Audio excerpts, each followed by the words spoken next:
seorang presiden. Nah, jadi intinya bahwa ketika Anda masuk ke dunia digital, itu sebenarnya terjadi yang namanya ledakan konten. Jadi kalau kata kunci cara menjadi YouTuber pemula menjadi trending sejak tahun 2020 itu karena tadi, karena memang istilah ini menjadi sesuatu yang dicari orang.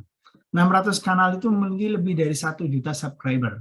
Penelusuran kata podcast meningkat menjadi 105%. Ada 19 kanal yang subscribernya itu lebih dari 10 juta.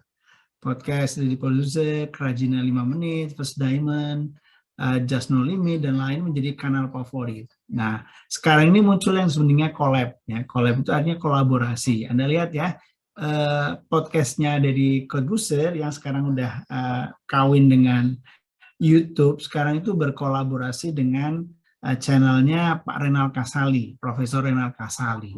Itulah yang membuat sekarang seperti raksasa ini ya, seperti raksasa media broadcast yang cukup populer ya. Karena apa? Karena ketika ada di Deddy Corbuzier itu sendiri saja itu udah cukup besar ya follower dan yang lainnya. Tapi sekarang ditambah lagi dengan hadirnya atau collab dengan dengan Pak Renal Kasali Profesor. Jadi akhirnya menjadi raksasa channel yang memang sangat luar biasa.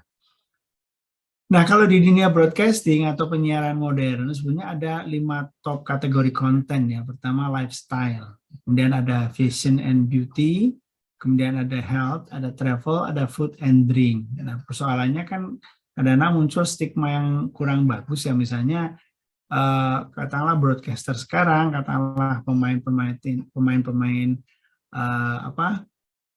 vlog sekarang itu kok hanya asal-asalan gitu ya. Sebenarnya nggak juga ya, karena memang mereka sudah memantapkan diri masuk ke dunia broadcasting. Mereka memilih sebagai content provider ya, karena mereka memilihnya adalah content provider, ya berarti mereka juga sebetulnya tidak main-main gitu ya.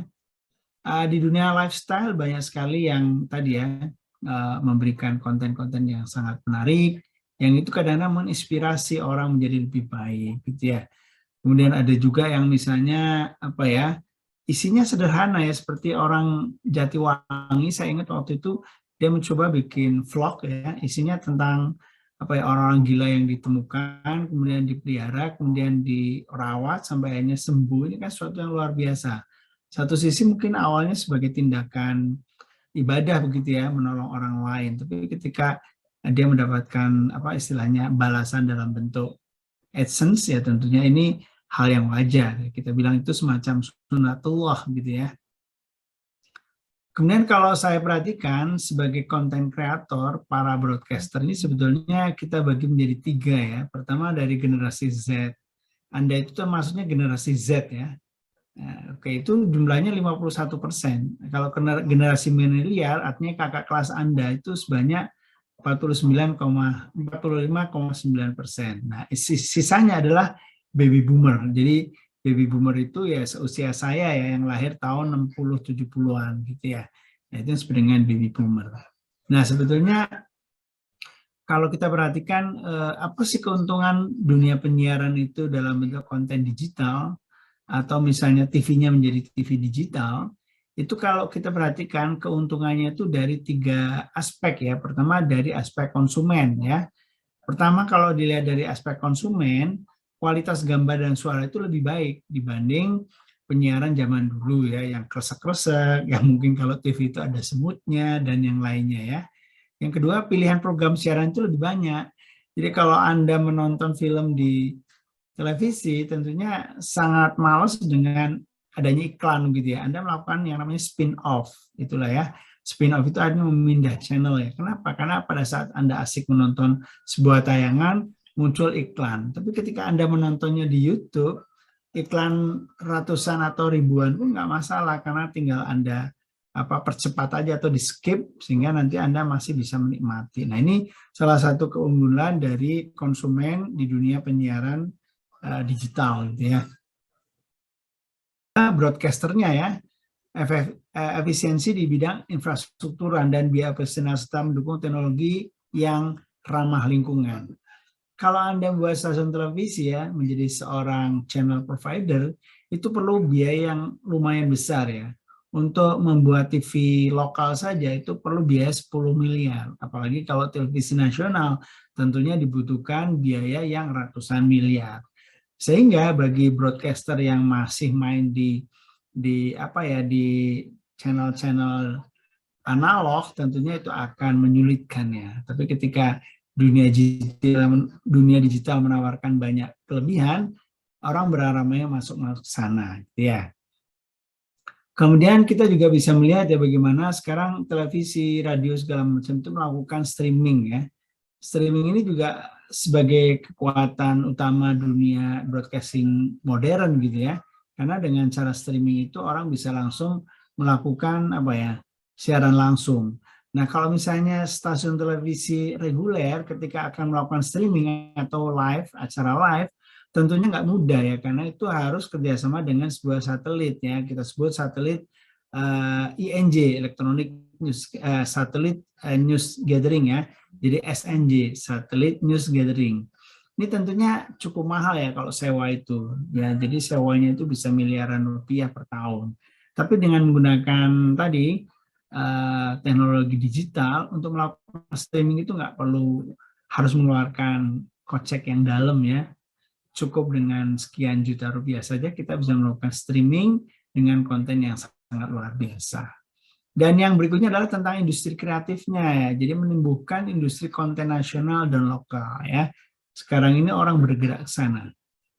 Kalau kita tengarai saat ini sudah banyak profesi-profesi yang gulung tikar ya, yang memang karena apa, keadaan, karena berkembangnya teknologi, akhirnya banyak profesi yang gulung tikar, tapi tetap profesi di bidang komunikasi, terutama di dunia digital, penyiaran digital ini semakin marak ya. Nah, inilah sebetulnya keuntungan dari kalau kita menggunakan tadi ya, penyiaran modern ya, karena kontennya konten digital.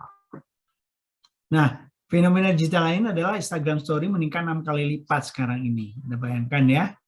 Kemudian variasi hashtag itu meningkat 21%.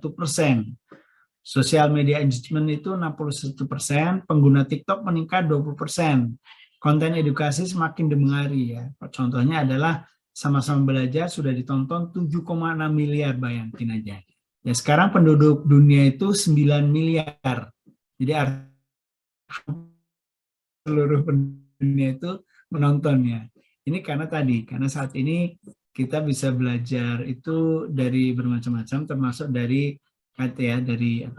vlog-vlog seperti itu ya. Oke, selanjutnya. Oke, konten YouTube di Indonesia memang sebatas konten di dunia banyak apa.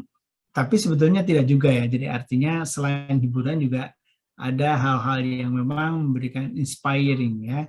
Misalnya dari channel-channel kuliner, channel-channel wisata, channel-channel ilmu pengetahuan juga cukup besar ya. Tadi memang yang 5 itu memang tadi ya konten edukasi. Yang ke-6 ini konten hiburan. Kemudian yang 7, 93,8% internet user Indonesia pengguna YouTuber. Ya, jadi kalau digolongkan yang pakai YouTube di Indonesia itu cukup tinggi sekali ya. Aduh, sebentar nih baterainya kok ini habis.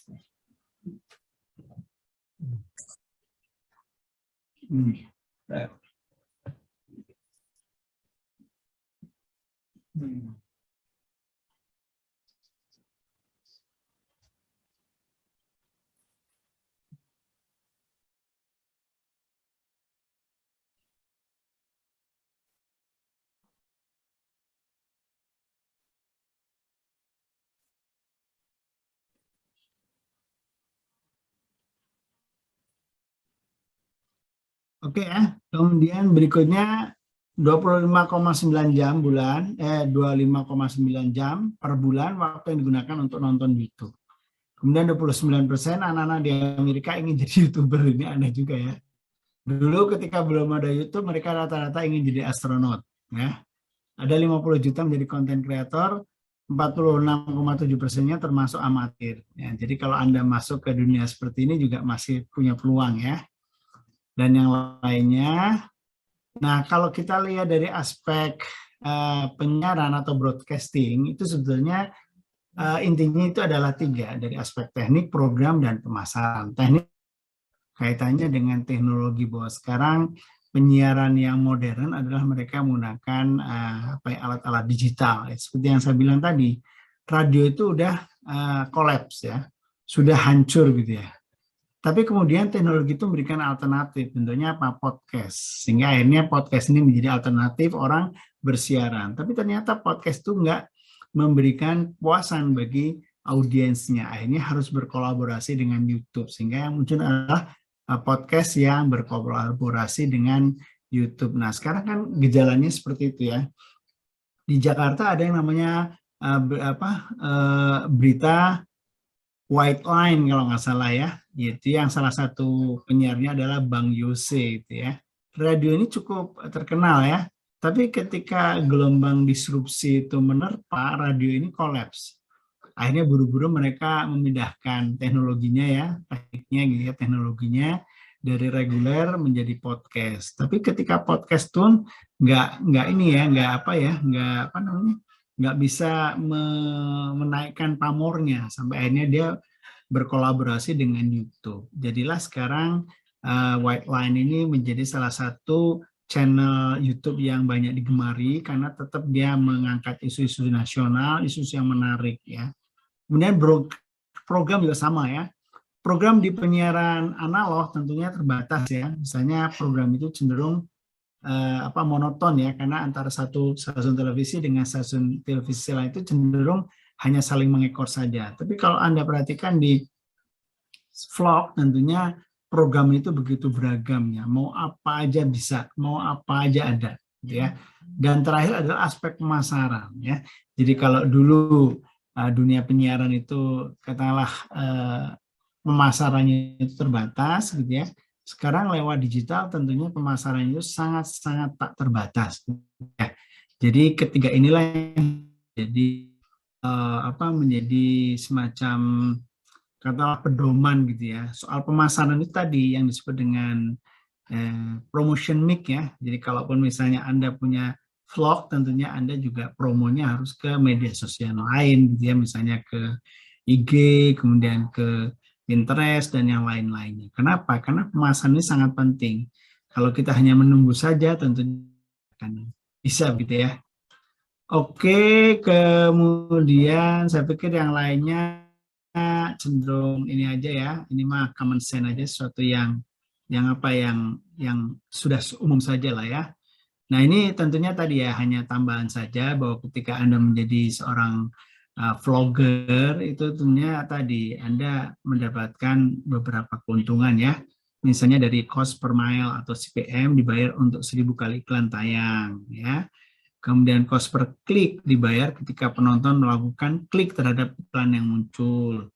Sponsor seperti iklan adlib atau menyajikan prop indie, nah ini tentunya sangat luar biasa ya. Sekarang banyak sekali para broadcaster ini punya banyak penghasilan karena dia melakukan endorse ya terhadap satu produk ya.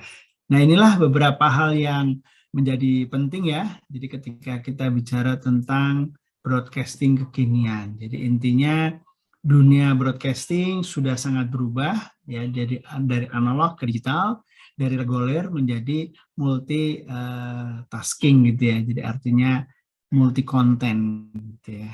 Inilah yang menjadi tantangan Anda, karena kalaupun misalnya Anda katakanlah tadi misalnya bekerja di satu perusahaan, tentunya tadi Anda pasti akan merasa tidak bebas ya, tapi dengan menjadi broadcaster independen, ini Anda bisa membuat konten yang sangat luar biasa. Ya. Mungkin itu aja pemaparan dari saya. Barangkali nanti ada diskusi ya, mangga silakan ya. Sekian dan terima kasih. Assalamualaikum warahmatullahi wabarakatuh. Dan stop.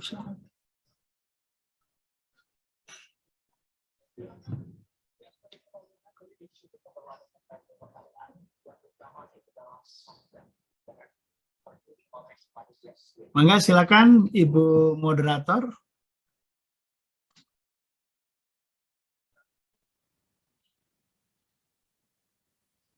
Nah, suaranya nggak ada.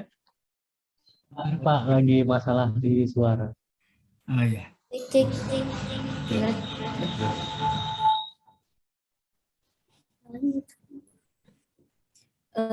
Sebelumnya mau nanya lagi terkait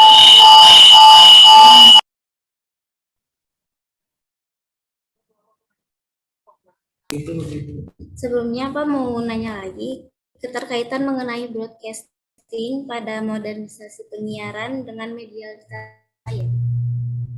Apa kurang jelas barusan? Keterkaitan mengenai broadcasting pada modernisasi penyiaran dengan media literasi. Keterkaitannya Oke. itu ada. Ya, oke. Paham maksud saya. Jadi gini, yang namanya media literasi ini kan sebenarnya aspeknya kita itu tidak hanya menjadi subjek, tapi harus juga menjadi subjek begitu ya. Jadi maksudnya apa? Seorang pelaku tadi ya, apa literasi media, ya selain dia bisa mengapresiasi, juga sebaiknya dia bisa memproduksi gitu loh. Jadi katakanlah kalau misalnya literasi media televisi misalnya, itu ya sebaiknya ketika Anda mampu membuat atau mengapresiasi program-program stasiun televisi, juga sebaiknya Anda juga mengenal bagaimana sih cara membuat program televisi itu. Nah, itu sebetulnya yang dimaksud oleh para pakar bahwa ketika seseorang itu benar-benar menguasai media literasi, berarti dia itu tidak hanya menjadi subjek tapi menjadi objek juga, gitu ya. Nah, itu sama juga dengan hal lain. Misalnya Anda mengikuti atau memahami literasi film juga sama. Jadi selain Anda memahami, kemudian senang, kemudian mampu mengapresiasi film, juga sebaiknya di antara sela-sela itu Anda juga harus mampu membuat film Anda sendiri. Itulah mengapa yang namanya literasi media itu kan sebetulnya proses pemberdayaan ya, bagaimana masyarakat ya, mau itu masyarakat umum, mahasiswa atau siswa, dia betul-betul tidak apa ya istilahnya tidak di apa ya istilahnya tidak menjadi korban bagi produk penyiaran lah istilahnya ya. Kenapa ya? Karena ketika dia udah punya skill media literasi, berarti dia mampu segalanya. Selain apresiasi juga sebetulnya dia punya pemahaman dan skill memproduksi juga. Sehingga kalaupun ada konten-konten yang memang mungkin bagi masyarakat awam itu sesuatu yang luar biasa, sesuatu yang menakjubkan, sesuatu yang mungkin dianggapnya itu sangat hebat sekali, ya bagi pelaku media literasi tentunya biasa-biasa saja ya. Karena apa? Karena memang dari aspek produksinya udah diketahui juga gitu. Jadi itulah mungkin ya kaitan antara katakanlah perkembangan penyiaran modern dengan literasi media. Oke. Terima kasih Bapak Askurifai atas paparan dan tentunya sangat bermanfaat sekali dan juga menambah wawasan atau ilmu untuk kami terkait modernisasi penyiaran. Untuk rekan-rekan semua, kini tiba saatnya kita masuk pada sesi diskusi. Dipersilahkan rekan-rekan semua di rumah yang akan bertanya. Bagi rekan yang ingin bertanya atau mengajukan pertanyaan, silahkan raise hand dan dipersilahkan menyalakan mic dan mengajukan pertanyaan. Bisa juga menanyakan pertanyaan pada kolom chat.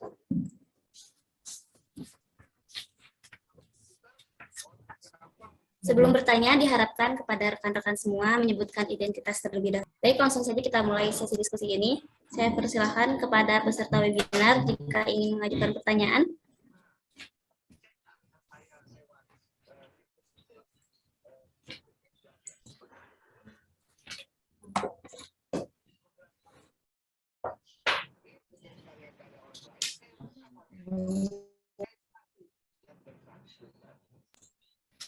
Ya, silakan.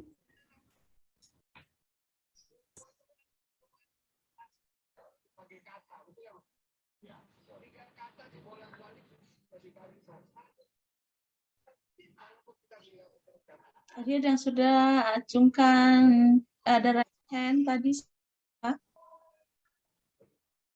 Ayo, ini kesempatan baik ya untuk Anda mendapatkan informasi tentang bagaimana menjadi netizen yang ikut dalam meng-create konten ya, Aspur ya. Iya, betul. Memang level literasi media itu harus sampai kepada Anda sebagai pengguna media itu mampu membangun konten gitu ya. Bukan sekedar jadi pengonsumsi, pengguna saja. Ini silakan, sudah ada yang tadi mengacungkan tangan.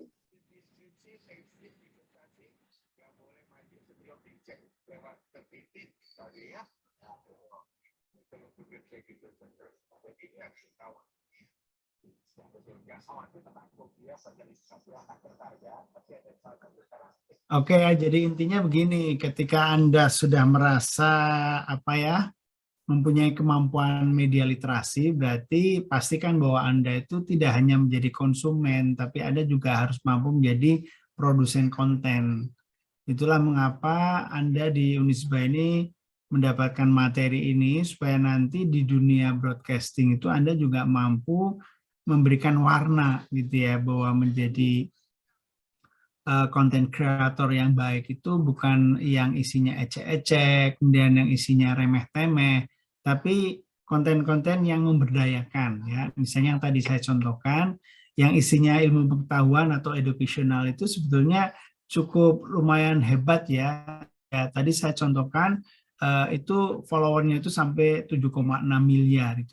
Itu artinya hampir seluruh penghuni dunia, karena dunia ini konon kalau berdasarkan survei itu sekarang berpenduduk 9 miliar gitu ya. Jadi artinya hampir satu jagat ini menonton. Nah, ini tentunya kan sesuatu yang menarik ya, bahwa sumber pengetahuan sekarang menjadi mudah, benar. Itulah mengapa muncul yang disebut dengan non-degree. Jadi ledakan non-degree itu artinya ledakan di mana orang-orang pintar itu ada dari mereka itu bukan berasal dari bangku kuliah, tapi karena belajar sendiri gitu loh. Anda mungkin pernah lihat ya, ada seorang remaja itu menguasai 5 bahasa asing, ternyata dia tidak kuliah, dia hanya belajar lewat YouTube. Ada bahasa Rusia, ada bahasa Belanda, itu luar biasa. Saya belajar bahasa Inggris satu aja nggak bisa-bisa sampai sekarang. Tetap aja bolot ya, nggak bisa bahasa Inggris. Tapi ini seorang remaja itu mampu menggunakan 5 bahasa, dan ternyata dia nggak kuliah, tapi dia belajar dari YouTube. Itu yang sering disebut dengan ledakan non-degree. Jadi artinya yang tidak sekolah saja itu mampu menjadi hebat gitu loh, apalagi yang sekolah. Jadi harus dibalik, jangan merasa ya sudah nggak usah sekolah biar hebat, itu artinya logika yang terbalik gitu ya. Jadi yang tidak sekolah aja hebat, apalagi kita yang sekolah, begitu loh. Nah, oke ya. Jadi ya katakanlah gitu ya, tadi kalau emang kita ingin menguasai dunia broadcasting, ya tadi yang saya bilang ada 6 intelijensi ya, tadi yang perlu Anda kuasai. Silakan. Baik, untuk yang bertanya, boleh Fauzan? Terima kasih. Mungkin saya mau bertanya Pak, perihal apakah relevan Pak undang-undang yang mengatur perihal broadcasting ataupun penyiaran yang sekarang mungkin masuk sampai ke ranah sosial media seperti YouTube, bahkan Instagram Live. Nah, sementara kan banyak gitu artis ataupun public figure yang pindah ke sosial media untuk berekspresi lebih bebas, Pak. Bagaimana pandangan menurut Bapak? Ya, baik. Jadi memang ini kita telat ya. Jadi regulasi yang mengatur tentang broadcasting atau penyiaran di kita itu hanya menyentuh media massa. Ya, sementara yang sekarang berkembang di internet itu adalah media sosial. Nah, tentunya antara media sosial dengan media massa itu berbeda. Jadi kalau media massa itu kan artinya ada aturannya ya. Misalnya begini, bahwa yang bikin media massa itu harus berbadan hukum ya. Misalnya CV atau PT atau yayasan itu boleh membuat media sosial. Nah kalau pribadi gimana? Ya kalau pribadi nggak bisa membuat media sosial, gitu ya. Yang kedua, regulasi yang dibikin itu tadi biasanya include di dunia KPID-nya ya, atau Komisi Penyiaran Indonesianya. Kalau di Jawa Barat berarti KPID ya. Jadi KPID itu selama ini nggak bisa menyentuh konten YouTube karena YouTube ini bukan media massa. Jadi kalau di YouTube itu kontennya itu artinya tidak mengandung unsur konten media massa, ya tentunya nggak bisa disentuh oleh KPID. Artinya seorang YouTuber itu nggak bisa dipanggil oleh KPID atau oleh Dewan Pers. Hanya saja beruntungnya masih ada yang namanya Undang-Undang ITE gitu ya, yang di dalamnya itu ada tentang hate speech ya, jadi seorang nggak boleh katakanlah melakukan penghinaan gitu ya. Kemudian ada juga di Undang-Undang ITE ini nggak boleh seorang itu misalnya melakukan apa ya, tindak kriminal dalam arti melalui tadi ya, melalui media internet atau media sosial. Nah, untungnya masih ada ITE seperti itu ya, sehingga kemarin banyak sekali ya kasus-kasus yang sifatnya juga apa istilahnya ya, mencerca atau menista orang, lembaga atau agama itu bisa dikenai hukum seperti itu ya. Jadi intinya sih dari aspek undang-undang regulasi memang konten-konten media sosial itu tidak tersentuh. Tapi tadi dari undang-undang ITE yang memang tidak mengatur soal media massa itu menyangkut semua konten di internet. Namanya juga ITE ya. Jadi semua konten yang ada di media elektronik itu masuk di dalamnya gitu. Jadi intinya memang harus ada semacam apa ya, peninjauan terhadap regulasi tentang penyiaran. Karena apa? Karena tadi konten-konten media sosial itu sudah sering melanggar ya hak-hak orang dan yang lainnya ya, yang itu sebetulnya kalau itu masuk ke media massa itu udah diperkarakan ya.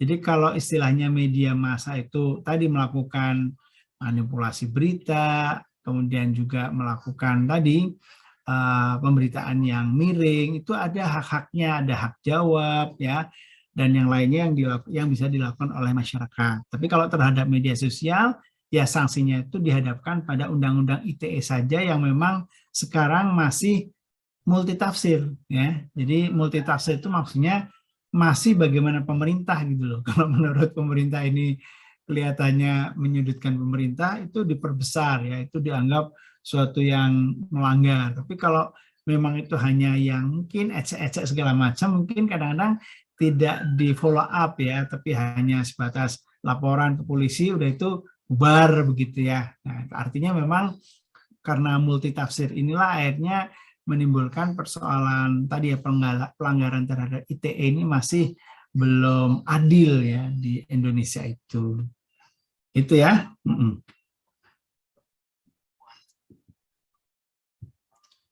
Oke, mudah-mudahan bisa menjawab ya pertanyaan saudara tadi, saudara Fauzan ya.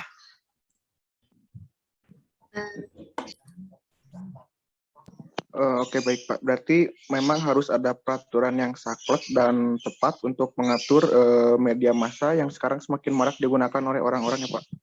Ya, mengatur media sosial. Ya, karena kalau media massa kan tadi udah diatur ya oleh Undang-Undang Pers, oleh Kominfo begitu ya. Tapi terhadap media sosial ini yang memang masih kendor gitu ya. Sementara media sosial ini kan penggunanya itu udah sangat luar biasa. Memang konon itu hanya di Indonesia aja yang terlalu longgar itu ya. Konon di negara Israel, saya pernah dapat info dari teman, justru di negara Israel itu penggunaan media sosial itu sangat diatur sekali, sangat ketat sekali gitu ya. Sehingga di sana itu ya tadi mungkin ada anggapan bahwa kalau pemerintahan istilahnya apa, otoriter itu mudah mengendalikan ya. Dulu zaman kita pemerintahannya otoriter, pengendalian itu cukup efektif ya, tapi ketika kita berubah menjadi negara demokratis, akhirnya kebablasan, itu justru malah kebablasan juga dari semua aspeknya begitu ya. Di negara Malaysia juga konon seperti itu ya, media internet itu masih diawasi secara ketat gitu ya. Jadi ternyata di kita saja di Indonesia inilah yang memang penggunaan internet, media sosial itu begitu bebasnya gitu ya. yang terjadi tadi munculnya saling ejek mengejek, ketegangan antar suku, ras dan yang lainnya itu mudah muncul ya sekarang ini. Makanya ketika di kalangan mahasiswa ini memahami soal literasi media, tentunya hal-hal yang saya sebutkan tadi itu tentunya tidak akan terjadi karena Anda sudah punya filternya, gitu ya. Mana yang baik, mana yang tidak, dan yang lainnya. Gitu ya. Jadi yang dirubah itu regulasi tentang untuk media massanya, ya. Karena apa? Karena regulasi untuk media sosialnya itu hanya dikaitkan dengan Undang-Undang ITE saja, begitu ya. Baik, untuk satu pertanyaan lagi. Boleh, Fikri?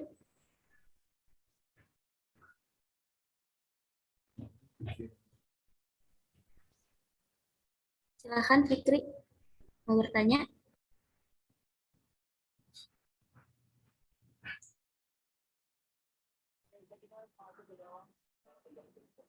Oke, ada lagi? Kalau nggak ada, mungkin ya diskusi aja lah di antara panitia gitu. Assalamualaikum warahmatullahi wabarakatuh. Izin bertanya, Pak. Waalaikumsalam. Mau nanya, Pak, apakah YouTuber atau influencer yang saat ini sedang ramai itu bisa masuk ke dalam bidang pekerjaan penyiaran, Pak? Itu termasuk bidang pekerjaan penyiaran. Oke ya. Kalau menurut versi saya sih bisa ya, karena yang saya bilang tadi bahwa penyiaran itu punya dua peluang ya. Kalau nggak channel provider ya content provider. Jadi artinya kalau seorang vlogger itu berarti dia termasuk sebagai content provider ya, sebagai broadcaster juga. Karena apa? Broadcaster itu kan artinya penyiar. Penyiar itu dalam arti luasnya itu adalah seorang yang menyiarkan. Itulah mengapa kalau Anda misalnya mau makan saja ya, sebelum makan foto dulu makanannya, difoto dulu katanya untuk bahan broadcast gitu ya, untuk penyiaran ya disiarkan.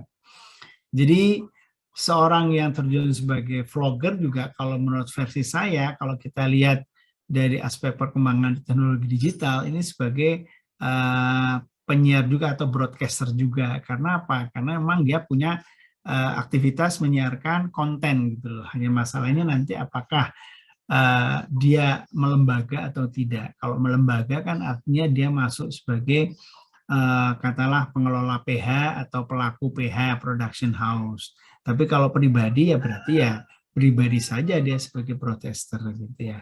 Hanya masalahnya tadi jika kita ingin menjadi katakanlah broadcaster yang baik atau YouTuber yang baik, tentunya ya tadi harus ada manajemennya juga. Tentunya kalau kaitannya dengan manajerial, berarti ketika akan membuat konten pun harus direncanakan. Ya misalnya dari aspek STP-nya ya, STP itu artinya bagaimana kita punya konten yang namanya tadi mengarah pada segmen yang jelas gitu ya, kemudian target yang jelas dan juga positioning yang jelas ya atau STP. Atau mungkin Anda menggunakan kemampuan tadi ya, komunitas ya, karena sekarang ini selain pemasaran itu di atas namakan STP ya, berdasarkan STP, tapi juga bisa berdasarkan tadi ya kemampuan komunitas ya. Itulah mengapa orang-orang yang punya komunitas itu biasanya akan segera berkembang ya ininya saluran-salurannya.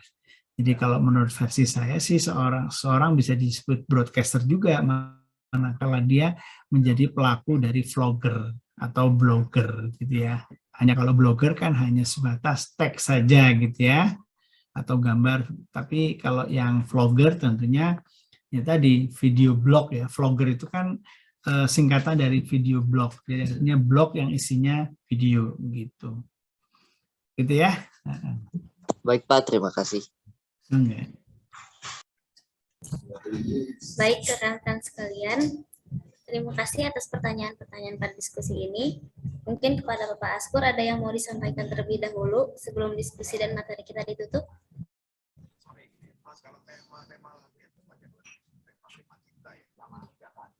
Pak, ada yang mau disampaikan dulu nggak, Pak? tentang apa? Ya, sebagai Yang kata-kata mau penutup saja disampaikan ya. terlebih dahulu. Ya. Boleh? Oke. Jadi ketika Anda sudah menguasai media literasi, maka tadi ketika Anda menjadi content provider juga Anda harus tadi mengingat skill Anda karena sudah menguasai media literasi. Tapi ketika Anda menjadi channel provider juga Anda harus ingat itu ya. Karena siapa tahu nanti ternyata Anda lebih tertarik menjadi channel provider gitu ya daripada content provider. Itu saja ya. Karena ingat Anda itu berasal dari Universitas Islam Bandung yang memang kontennya atau katakanlah tidak hanya sekedar ilmu-ilmu yang sifatnya umum, tapi juga didasari oleh keilmuan agama, gitu ya. Itu aja dari saya. Sekian. Baik, terima kasih Pak Askur sudah meluangkan waktunya untuk menjadi pemateri kami. Saya selaku moderator izin pamit, mohon maaf bila ada kesalahan, kata baik disengaja ataupun tidak disengaja. Untuk acara selanjutnya saya serahkan kepada MC. Dipersilahkan.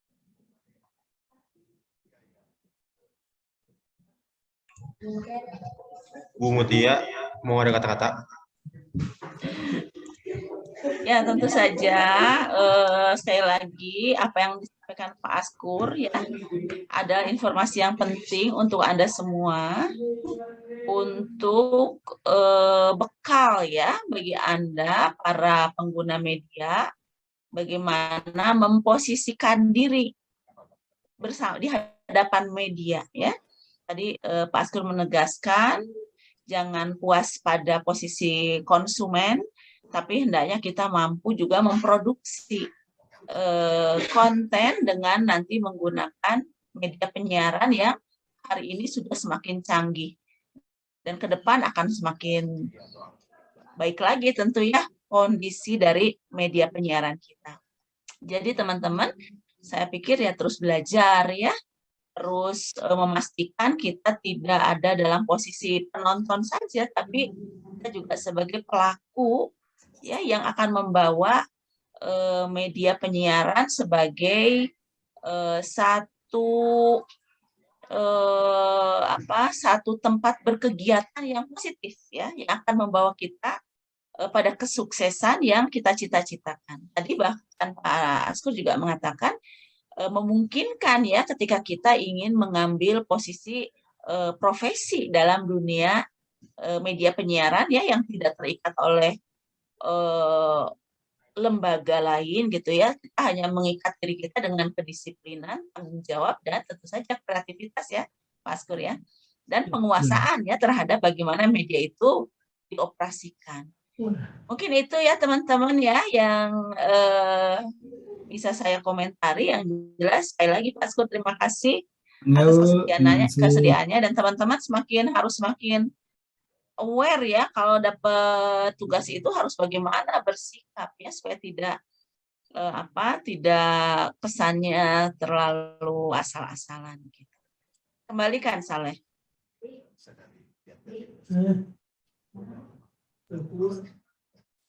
Teman-teman untuk absen jangan lupa ya diisi. Baiklah, selanjutnya sebelum saya tutup acara webinar kali ini, saya selaku MC mengucapkan banyak terima kasih kepada narasumber yang telah memberikan banyak informasi kepada kita semua dan juga mengucapkan terima kasih kepada para peserta dalam acara webinar kali ini. Sebelum Zoom ditutup, kita foto dulu. Semuanya tolong off cam ya. Ya, teman-teman, ayo kita foto bersama ya untuk masuk ke dokumentasi kita.